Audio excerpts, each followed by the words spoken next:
আল্লাহ তাআলা বলেন আমি যদি কাউকে সম্মান করে আর আমি যদি কাউকে মাল দেই আর সম্মান করি, এটা মূলত আমি তাকে ভালোবেসে দেই না। কাউকে মাল দিলে এটা আমার ভালোবাসার আলামত নয়। কাউকে যদি দারিদ্রতার কষাঘাতে পিষ্ট করে দেই, এটা তাকে ঘৃণা করার আলামত নয়। মাল দেওয়া ভালোবাসার আলামত নয়, মাল না দেওয়া ঘৃণার আলামত নয়।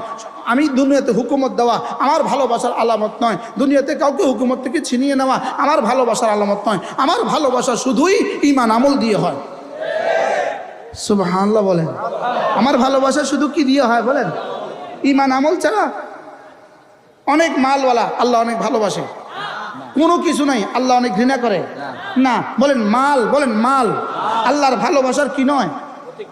প্রতীক নয়, আল্লাহর ভালোবাসার চিহ্ন নয়, আল্লাহর ভালোবাসার আলামত নয়। বাড়িওয়ালা হওয়া আল্লাহর ভালোবাসার আলামত নয়, মালওয়ালা হওয়া আল্লাহর ভালোবাসার আলামত নয়। মাল ছাড়াওয়ালা হওয়া ছেঁড়া বিছানায় ছেঁড়া চাটাইতে ঘুমায়, তার নামাজ ছুটে না, আল্লাহর কসম আল্লাহ তাকে ভালোবাসে।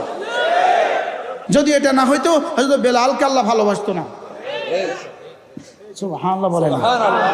হযরত বেলালকে আল্লাহ কি করতেন না বলেন? হযরত বেলালকে আল্লাহ ভালোবাসতেন না? ভালোবাসতেন না? কি পরিমাণ? বেলাল জমিনে হাঁটে, বেলালের কদম আর শাজিমে বাজে নবীর সামনে। সুবহানাল্লাহ বলেন। তাহলে বোঝা গেছে মাল হওয়া আল্লাহর ভালোবাসার দলিল নয়, মাল না হওয়া আল্লাহর প্রত্যাখ্যানের দলিল নয়। বলকে আল্লাহ দেখেন শুধু ওর কলিজায় আমি আছি কিনা। ওর কলিজা যদি আমি থাকি, ও যদি বাংলোতে থাকে সেও আমার বন্ধু। ওর কলিজা যদি আমি থাকি, সে যদি রাস্তায় থাকে সেও আমার বন্ধু। সুবহানাল্লাহ বলেন। আল্লাহ দেখেন ও নামাজ পড়ে কিনা। হ্যাঁ ও নামাজ পড়ে, ও বাংলোতে ঘুমায়, যাও কোনো অসুবিধা নাই, এও আমার বন্ধু। যাও ও নামাজ পড়ে কিনা, রাস্তায় থাকে, রব বলেন এটা আমার বন্ধু। আল্লাহ দুনিয়া কাকে কাকে দান করেন? প্রশ্ন। যাকে ভালোবাসেন তাকেও কিছু দুনিয়া দান করেন, যাকে ভালোবাসেন না তাকেও কিছু দুনিয়া দান করেন।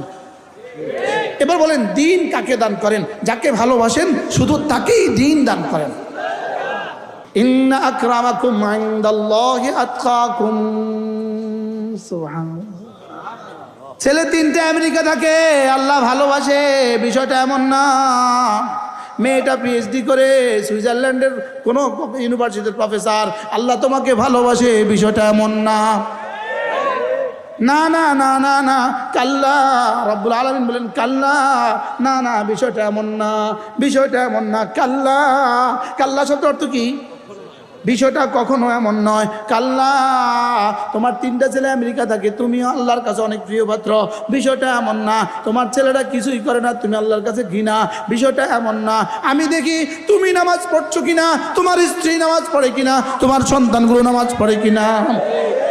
এবার যদি আমেরিকাও থাকে আমি তোমাকে ভালোবাসি, সুইজারল্যান্ডেও থাকে আমি তোমাকে ভালোবাসি, এবার যদি ওরা রিক্সাও চালায় আমি তোমাকে ভালোবাসি। বলেন কাল্লা। আমি আকরামানি ফায়াকুলু রব্বি আকরামান ফায়াকুলু রব্বি আহানান। না না না, আমার সম্মানের মানদণ্ড মাল না, আমার সন্তানের সম্মানের মানদণ্ড মাল না, আমার অপমানের মানদণ্ড মাল না। আমি শুধু দেখি ওর কলিজায় আমি আছি কিনা, ওর ললাটে আমার ছেজদা আছে কিনা, ওর জবানে আমার জিকির আছে কিনা। আমি দেখি ও ফজরের নামাজ পড়ে কিনা, আমি দেখি 5 ওয়াক্ত নামাজ পড়ে কিনা, আমি দেখি রমজান মাসে রোজা রাখে কিনা, আমি দেখি যাকাত ফরজ হলে যাকাত দেয় কিনা, আমি দেখি হজ ফরজ হলে হজ করে কিনা, আমি মাল দিয়ে দেখি ও শুকর আদায় করে কিনা, আমি মাল ছিনিয়ে দিয়ে দেখি ও সবর করে কিনা। ইন্না রাব্বাকা লাবিল মিরসাদ, তোমার রব আরশ আজিমে পাহারার চৌকি বানায়া ওখানে বসে বসে পাহারা দিচ্ছে, অথবা দাঁড়িয়ে দাঁড়িয়ে পাহারা দিচ্ছে। এটা কামা ইয়ালিকু বিশানি, তিনি যেমন তার তেমন। রব্বুল আলামিন বলেন ইন্না রাব্বাকা লাবিল মিরসাদ, তোমার রব তোমাকে পাহারা দিচ্ছে। তোমার রব তোমার চোখের দিকে তাকিয়ে থাকে, দেখি তোমার চোখ খেয়ানত করে কিনা। তোমার রব তোমার জবানের দিকে তাকিয়ে থাকে, দেখি তোমার জবান মিথ্যা বলে কিনা। তোমার রব তোমার জবানের দিকে তাকিয়ে তাকিয়ে অপেক্ষা করে, দেখি এটা জিকির দ্বারা নড়ে কিনা। ইন্না রাব্বাকা লাবিল মিরসাদের কি তরজমা করবেন মাওলানা? আরে জিবরিল এটা তরজমা করতে পারবে না, এটা কেমনে তরজমা করবে? ইন্না রাব্বাকা লাবিল মিরসাদ, পাহারা চৌকিতে সেন্ট্রি, পাহারা চৌকিতে আর্মি তার ক্লাসিন গ্রুপটাকে এভাবে রাখে, এভাবে সে এভাবে ঘুরাতে থাকে, এভাবে ঘুরাতে থাকে, এভাবে ঘুরাতে থাকে, এভাবে ঘুরাতে থাকে। রব্বুল আলামিন বলেন ইন্না রাব্বাকা লাবিল মিরসাদ, তোমার রব আরশ আজিমে এভাবে তাকিয়ে আছে। কার কার দিকে তাকিয়ে আছে? আরে আমার দিকে তাকিয়ে আছে। বলেন কার দিকে তাকিয়ে আছে? ইন্না রাব্বাকা লাবিল মিরসাদ, তোমার রব কিন্তু তোমার দিকে তাকিয়ে আছে, তোমার রব তোমার প্রতীক্ষায় আছে, তোমার রব তোমার অপেক্ষায় আছে, তোমার রব দেখতেছে তোমার জবানে কখন তোমার রবের নাম নিয়ে নড়ে।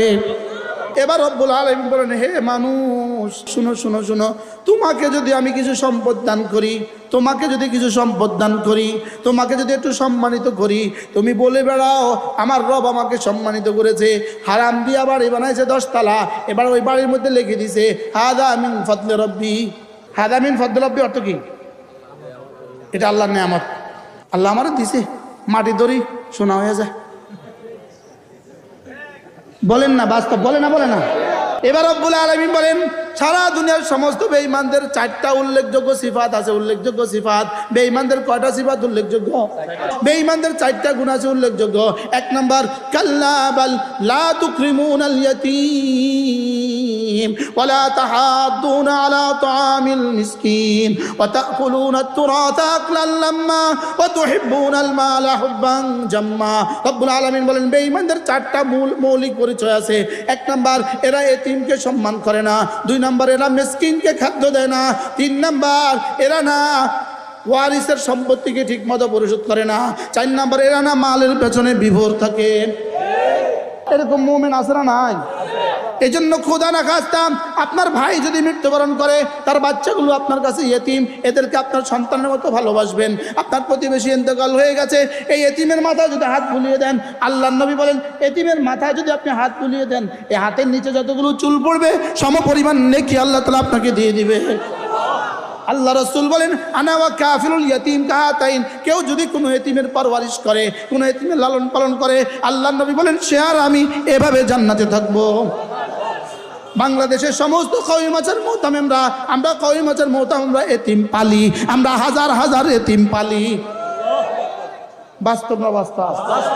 আমরা এতিমের মাথায় শুধু হাত বুলাই না, আমরা এতিমের সকালবেলা নাস্তার ব্যবস্থা করি, দুপুরবেলা খাবারের ব্যবস্থা করি, রাতের বেলা খাবারের ব্যবস্থা করি। হাটাজারির মাঝে এতিম আছে না নাই?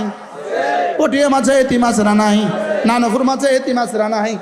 মুসলমানরা আমরা, মুমিনরা আমরা উলামায়ে উম্মত এতিমদের পরওয়ারিশ করি। কাল্লা বাল্লা তুকরিমুনাল ইয়াতীম, এটা হলো কাফেরের সিফাত। মুমিনের সিফাত এতিমের মাথায় হাত বুলায়। সুবহানাল্লাহ। মুমিনের সিফাত কি বলেন? এতিমের মাথায় কি বুলায়? এতিমের পরওয়ারিশ করে। আল্লাহর নবী বলেন, এতিমকে যে পাললো সে আর আমি জান্নাতে এভাবে থাকবো। তাহলে কি করবেন? মিসকিনকে খানা খাওয়াবো। বলেন, মিসকিনকে কি করবো? বলেন, মিসকিনকে কি করব? খানা খাওয়াবো। 3 নাম্বার কাজ হলো ওয়ারিসদের হক আদায় করবেন। ফুফির সম্পদ দিয়ে দিবেন, বোনের সম্পদ দিয়ে দিবেন ইনশাআল্লাহ। বলেন ইনশাআল্লাহ। বাবা যদি হন, ছেলেকে দিতে গিয়ে মেয়েকে বঞ্চিত করবেন না, মেয়েকে দিতে গিয়ে ছেলেকে বঞ্চিত করবেন না। বাবা যদি হন, তো ছেলে আর মেয়ের হক যে যদ্দূর পাবে এদ্দূর দিয়ে দিবেন। বলেন ইনশাআল্লাহ। স্ত্রীদের মোহর আদায় করবেন। বলেন, স্ত্রীদের মোহর কি করবেন? আজকে যাই কোপারেশন করবেন। আজকে গিয়া বলবে, তোমার মোহর তো আমার জিম্মায় রয়ে গেছে, তোমার মোহর আমার জিম্মায় কি রয়ে গেছে। আল্লাহ এই কথা শুনে যেন মা বোনরা আমার লাগে একটু দোয়া করে। স্ত্রীদের কি করবেন? বলেন, মোহর আদায় করবেন। এবার কয়টা সিফাত পাইছি? কয়টা? এবার আল্লাহ তাআলা বলেন, কাল্লা, আবার বলে কাল্লা, না না না না, তোমরা এই যেগুলোকে তোমরা তোমাদের শান্তির মাধ্যম মনে করেছ, তোমরা যেগুলোকে তোমাদের শান্তির কি মনে করেছ? মাধ্যম মনে করেছ, যেগুলো দিয়ে শান্তি চাচ্ছ, এগুলো দিয়ে শান্তি হবে না। কাল্লা, এগুলো দিয়ে জমিনে কেউ টিকে নাই, এগুলো দিয়ে তোমরাও টিকবা না। এক একজনে কি পরিমাণ ডাকাতি, কি পরিমাণ মাল জমা করছিল? কত 16 বছরে কি পরিমাণ মাল জমা করছে? যদি একজনের টাকা ফেরত দিত, একজনের টাকা যদি একজনের টাকা ফেরত আনে, আমাদের মিস্টার জয় সাহেবের একজনের টাকা যদি ফেরত আনে, তো 18 কোটি মানুষের প্রত্যেকের উপর হজ ফরজ হবে। আপনাদের রাস্তা যদি স্বর্ণ দিয়ে বাঁধাই করে দেয়, একজনের টাকা দিয়ে সারা বাংলাদেশ হয়ে যাবে। এই জন্য ডাকাতি করে মনে করেছো টিকে যাবা কিয়ামত পর্যন্ত। রব বলেন, কাল্লা, না না না, এটা হয় না। সুবহানাল্লাহ বলেন না। কাল্লা, রব বলেন, না না না না, এটা হয় না। ঠিক আছে না? আমি বললাম, আল্লাহ কবে দিবেন? ধরবেনটা কবে? না, ধরবেনটা কবে? আল্লাহকে দুনিয়াতে ধরছি হালকা, বাকিটা